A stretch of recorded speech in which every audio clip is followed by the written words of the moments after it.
नमस्कार, न्यूज 21 देख रहे हैं आप और मैं हूं आपके साथ अखिल। नववर्ष की शुरुआत राजस्थान वासियों के लिए रंगमंच और साहित्य के रंगों से सराबोर रहने वाली है। जवाहर कला केंद्र यानी कि जेकेके में जयपुर में 2 से 6 जनवरी 2025 तक 7वां राजरंगम राजस्थान रंग महोत्सव आयोजित होगा। इस 5 दिवसीय महोत्सव में 150 से अधिक कलाकारों द्वारा 5 नाटकों का मंचन किया जाएगा। राजरंगम का आयोजन संस्कृति मंत्रालय, भारत सरकार और एक्टर्स थिएटर एट राजस्थान के संयुक्त तत्वाधान में किया जा रहा है। राजरंगम के आयोजकों और रंगकर्मियों ने न केवल इस आयोजन के बारे में न्यूज 21 से खास बातचीत की, बल्कि थिएटर आर्टिस्टों को किस पीड़ा से गुजरना पड़ता है इसके बारे में भी अपने विचार रखे। नए साल में जयपुर वासियों को साहित्य और रंगकर्मियों के द्वारा कई प्रकार के गिफ्ट दिए जाएंगे। वो क्या गिफ्ट होंगे, क्या चीज़ें होंगी, जानने के लिए हमारे साथ में डॉक्टर चंद्रजीत जी और उनकी पूरी टीम यहाँ पर मौजूद है। सर, 7वां राजरंगम आपके द्वारा किया जा रहा है, अब की बार क्या खास रहने वाला है? देखिए, इस बार पहली बार हमने उन डायरेक्टर्स को बुलाया जो इस फेस्टिवल के साथ अभी तक कनेक्ट नहीं हो पाए थे। ये इस बार नया है और जो नाटक इस बार खेले जा रहे हैं वो नाटक पहली बार इस फेस्टिवल में हो रहे हैं, वो भी नए हैं। और चूँकि ये नाटक जो है, ये जो फेस्टिवल है, ये पूरा रंगमंच के शैक्षणिक पक्षों को ज़्यादा हाईलाइट करता है, तो जो डायरेक्टर्स हैं वो अपने आप में सब पढ़े लिखे डायरेक्टर्स हैं, रंगमंच की अध्ययन करते हुए आए हैं, रंगमंच का बड़ा अनुभव ले करके आए हैं। तो ये एक नई चीज़ इस थिएटर फेस्टिवल में इस बार जुड़ी है। सर, 7वां राजरंगम तो ज़रूर हो रहा है, लेकिन जो रंगमंच देखने वाले लोग हैं उनका एक अलग हम कह सकते हैं ग्रुप है। लेकिन जो लोग रंगमंच नहीं देखते, जो सिर्फ टीवी या उस पर लगे रहते हैं, उनको राजरंगम की तरफ या रंगमंच की तरफ आकर्षित करने के लिए क्या कुछ प्रयास किए जाएंगे? हम तो अच्छे नाटक करते रहेंगे, बाकी प्रयास तो हमें आपकी आवश्यकता की ज़रूरत है भाई, क्योंकि अगर आप सही प्रमोट करते रहेंगे तो लोगों को समझ में आएगा कि थिएटर हो रहा है, उनको निकलना पड़ेगा। हमारा प्रयास सिर्फ ये रहता है कि हम एक अच्छा नाटक करें, सुंदर नाटक करें, मैसेज के साथ करें और एक कंप्लीट एंटरटेनमेंट हो, क्योंकि थिएटर करने में ना बहुत ताकत लगती है यार। 1 साल लगा मुझे चित्रलेखा को बनाने में। म्यूज़िक करना है, क्लासिकल है, सब कुछ है। अभी उसको देखो तो सही आके। तो हम तो कोशिश करते हैं, फिर भी थिएटर वाला ना जुनूनी होता है, पागल होता है, उसको फ़र्क पड़ता नहीं है, वो अपनी धुनकी में होता है।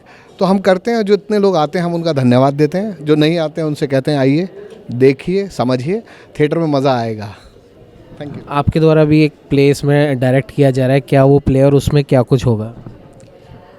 मेरा जो नाटक है वो मानव कौल द्वारा लिखित है। मानव कौल जो है वो बेसिकली रियलिस्टिक नाटकों के करता धरता है। तो आज जो हमारे समाज में व्यक्ति है, इंसान है, जिस तरह का जीवन वो जी रहा है, तो ये बेसिकली नाटक उसी का है कि एक आम आदमी और उसके मन का अंतर्द्वंद, कि किस तरीके से वो ये बेसिकली बॉम्बे के ऊपर जो हमारी सिटीज़ हैं उनके ऊपर है कि कैसे 10 बाई 10 के एक कमरे में इंसान की ज़िंदगी सीमित हो गई है और वो सोच भी वहीं सीमित हो गई है। तो अभी उसकी पूरी दुनिया वही है। तो एक समय के बाद में वो इतना अकेला हो गया है कि उसके पास में अपने अलावा बात करने के लिए कोई है नहीं। तो बहुत ही खूबसूरत कृति है, आप लोग ज़रूर आएँ देखने के लिए। Thank you. आपके द्वारा जो नाटक डायरेक्ट किया जा रहा है उसमें क्या कुछ खास है?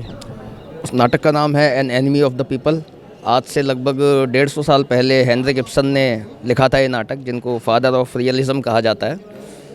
तो इस नाटक में यही बताया गया है कि एक सच्चे इंसान की दास्तां है कि कैसे वो जब कोई भी काम जनता की भलाई के लिए करना चाहता है, लेकिन प्रशासन, पॉलिटिक्स या मीडिया, कोई भी उसको कैसे घेर के और उसको ही एनिमी ऑफ द पीपल घोषित कर देते हैं, जबकि वो सोसाइटी का भला करना चाहता था, लेकिन उसी को विलेन बना दिया जाता है। तो एक आज के परिप्रेक्ष्य से काफ़ी मिलता जुलता है। बहुत ज़्यादा। इब्सन को इसीलिए तो फादर ऑफ रियलिज्म कहा जाता है, क्योंकि उन्होंने जितना भी काम लिखा है, जितना भी नाटक लिखे हैं, वो सब सदियों तक ऐसे ही खेले जाने वाले हैं। वो कभी भी ओल्ड नहीं होंगे, ओल्ड स्कूल नहीं होगा वो।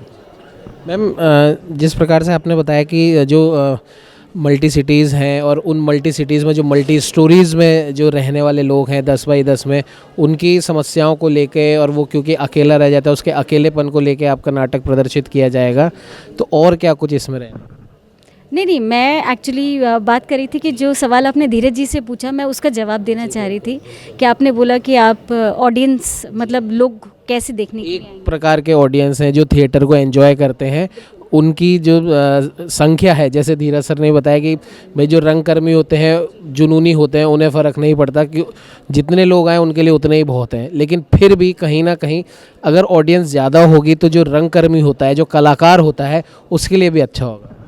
तो देखिए, मैं ना क्या है कि चंद्रदीप और मैं लगभग एक समय पे हम लोगों ने थिएटर शुरू किया था। 30 साल हो गए काम करते हुए मुझे। मेरी सारी एजुकेशन थिएटर में है ना। फिर राष्ट्रीय नाट्य विद्यालय गए, फिर बम्बई गए, फिर दुनिया भर घूम के हम लोग यहाँ पे आ गए। जैसे कि धीरज जी ने बोला कि बड़ी मेहनत लगती है कला का निर्माण करने में, और हम अपना काम ईमानदारी से कर रहे हैं, और शायद ऐसा कर रहे हैं कि इसके अलावा हम में से जितने भी लोग यहाँ पे खड़े हैं, हमें कुछ और करना नहीं आता। और ये सच उन्होंने कहा कि ये काम वाकई आप लोगों का है। मतलब अगर ये माइक अभी नहीं होता तो भी मैं आपसे यही बात बोलती कि आप लोगों की पहुंच जो है वो ऑडियंस से है। ऑडियंस मतलब आम आदमी।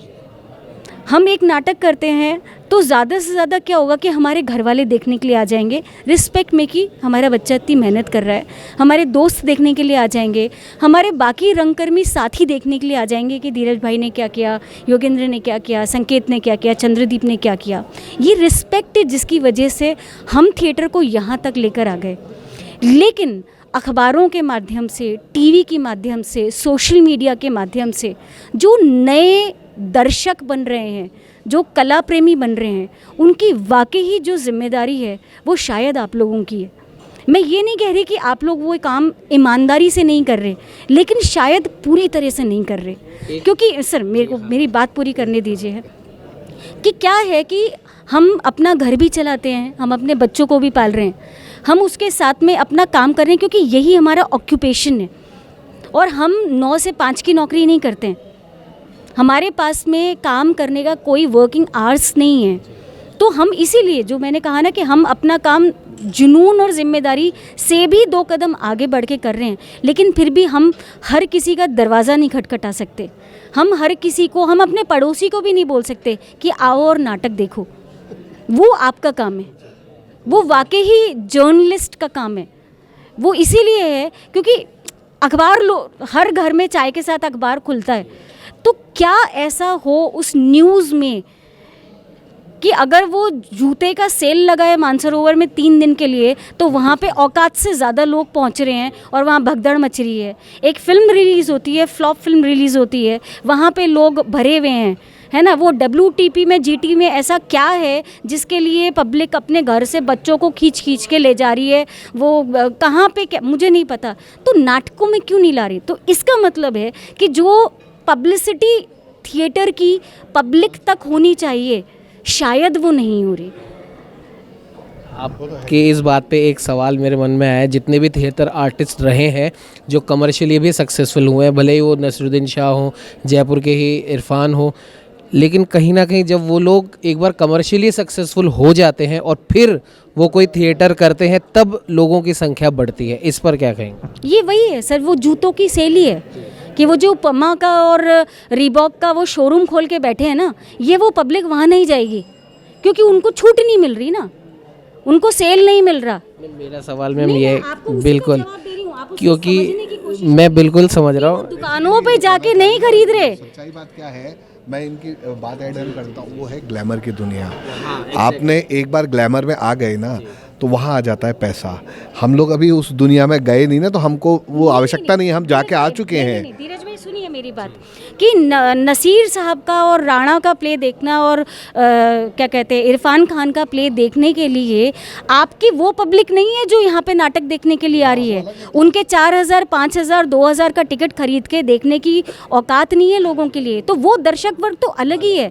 एक समय था जब बिरला में शोज़ होते थे, हम लोग भी जाते थे, लेकिन हम स्टूडेंट के लिए ऐसा पीछे लाइन में घुस के और सीढ़ियों पे बैठ के नाटक मेरा सवाल वही था कि उन लोगों को भी कैसे आप आकर्षित करेंगे। मेरा सवाल वही। तो धीरज भाई ने बताया कि वो ग्लैमर है, वो बेसिकली नाटक देखने नहीं जा रहे। आप इस बात को समझिए। वो नाटक देखने नहीं जा रहे, वो जो पर्दे पे जो एक छवि देख रहे हैं वो उनको आमने सामने देखने जा रहे हैं, और वो शो के बाद में फ़ोटो खिंचाने के लिए जा रहे हैं ताकि वो अपने सोशल मीडिया पे और अपने रिश्तेदारों को दिखा सके कि भाई वो ये। उनसे आप पूछोगे कि आशुतोष राणा के हमारे राम में क्या था, वो एक लाइन नहीं बता पाएंगे, लेकिन वो बाद में वो राणा की फ़ोटो अगले 5 साल तक दिखाएंगे कि भाई हमने फ़ोटो खिंचाई, हम इनका नाटक देखने गए थे। हमारे चैनल के हम ये मैसेज आप देना चाहिए। मैं वही बोल रही हूँ कि आप दर्शक जो कला प्रेमी है, जो पूरे दिन अपना जीवन अपने परिवार और अपने काम के बीच में उलझा हुआ है, जी रहा है, तो थोड़ा सा कला प्रेमी तो वो भी होगा। वो कैसे आएगा? वो लाने का काम आपका है, क्योंकि हम पब्लिक तक नहीं जा सकते। हम पब्लिक के लिए सर्व करने के लिए एक सामान लेकर आ गए हैं, लेकिन हम हर पब्लिक के पास नहीं जा सकते। तो वो जो इंटरेस्ट है, वो जो एक इंटरेस्ट है, वो जो एक लालच है, वो जो एक भूख है, जो हमारे अंदर हमारे काम के लिए तो है, लेकिन वो दर्शकों के अंदर नहीं है।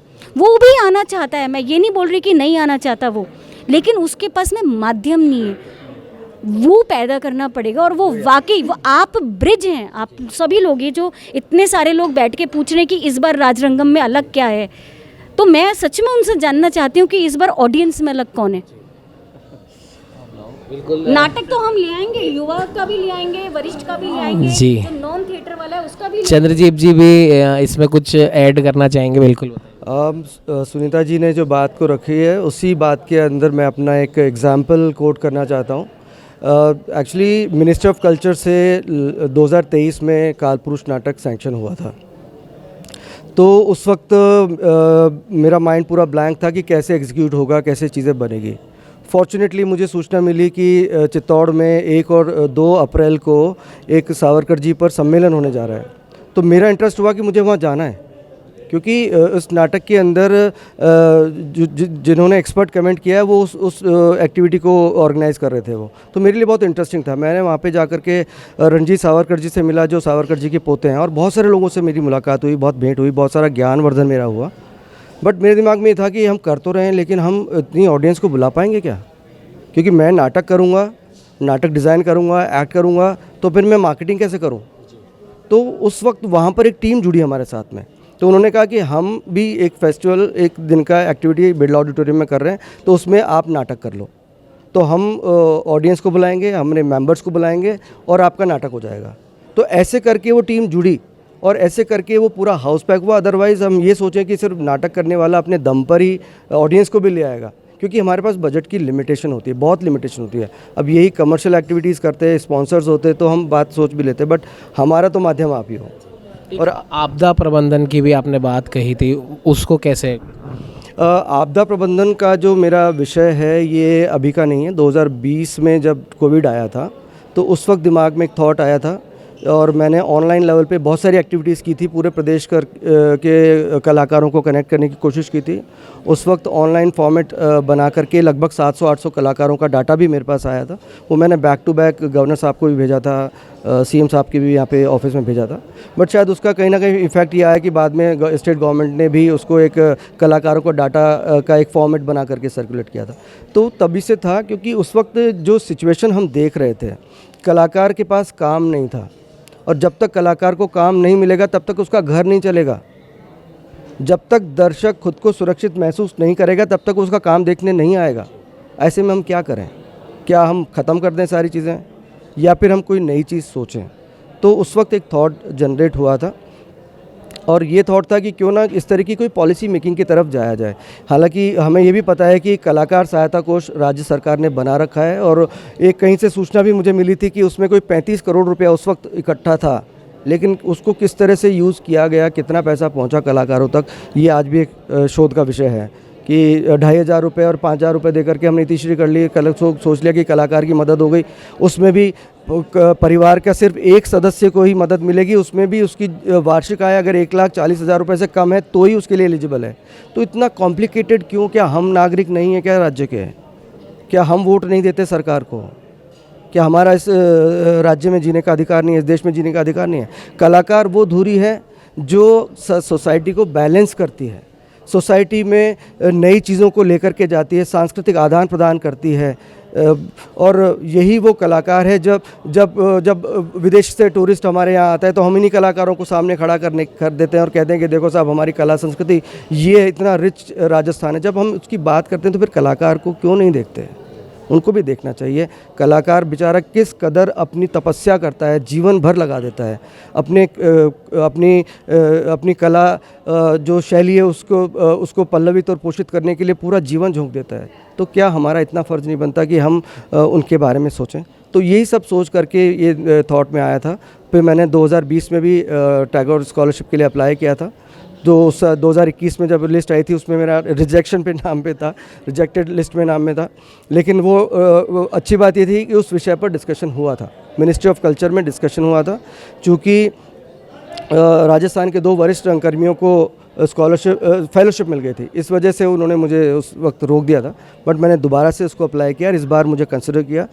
जो मुझे लगता है कि अगर इस तरह की पॉलिसी बनेगी तो WZCC को नोडल किया है इसमें मैंने।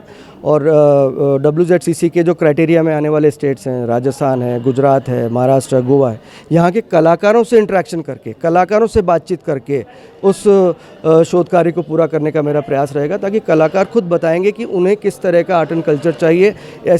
जब इस तरह का समय आता है, जब चाहे वो मैन मेड डिज़ास्टर हो, चाहे वो नेचुरल डिज़ास्टर हो, उस समय हम अपने आर्ट एंड कल्चर को कैसे आगे लेके जाएं, कैसे अपनी कला संस्कृति को बचाएं, कैसे अपनी कला शैली को बचाएं और कैसे कलाकारों को संरक्षित करें। ये एक पॉलिसी बन जाएगी तो मुझे लगता है कि मेरे जीवन का एक बहुत सार्थक प्रयास होगा, रंगकर्म का एक बहुत सार्थक प्रयास होगा। लेकिन मैं मानता हूँ कि ये एक शुरुआत है, यहाँ से एक शुरुआत हम करेंगे। आने वाले टाइम में और स्कॉलर्स जुड़ेंगे, और थिएटर आर्टिस्ट जुड़ेंगे, और थॉट्स जुड़ेगी, और उस पॉलिसी मेकिंग में और नई नई चीज़ें ऐड होकर के एक पुख्ता चीज़ बन जाएगी। तो ये मेरी तरफ से माननीय प्रधानमंत्री जी को मैं ये शोध कार्य पूरा करके उनको भेंट करना चाहता हूँ, ताकि हमारे कलाकार भी उसी आन बान और शान के साथ में अपना सर ऊँचा करके जी सकें। बिल्कुल 7वां राजरंगम जवाहर कला केंद्र में खेला जाएगा और साहित्य और कला का अनूठा संगम होगा। और जिस प्रकार से इन रंगकर्मियों ने आप लोगों से, आप दर्शकों से एक अपील करी है कि जिस प्रकार से आप किसी भी कमर्शियल एक्टिविटी में बहुत बड़ी संख्या में जाके आप वहां पर पार्टिसिपेट करते हैं, आप पैसे लगा के भी वहां जाना पसंद करते हैं, तो उसी प्रकार एक कलाकार की जो मेहनत है, उसकी जो जुनूनियत है, वो देखने भी आप ज़रूर आएँ। कहीं ना कहीं आपके जो डेली जो लाइफ की जो भी तकलीफ़ें हैं, जिन चीज़ों से आप गुज़र रहे हैं, कहीं ना कहीं उसमें आपको सुकून का एहसास हो सकता है। और क्या पता इन रंगकर्मियों की मेहनत और जुनून से जो एक नाटक तैयार होता है, उसमें आपको एक मैसेज भी प्राप्त हो सके। सहयोगी कैमरामैन अजय के साथ उमंग माथुर, न्यूज़ 21।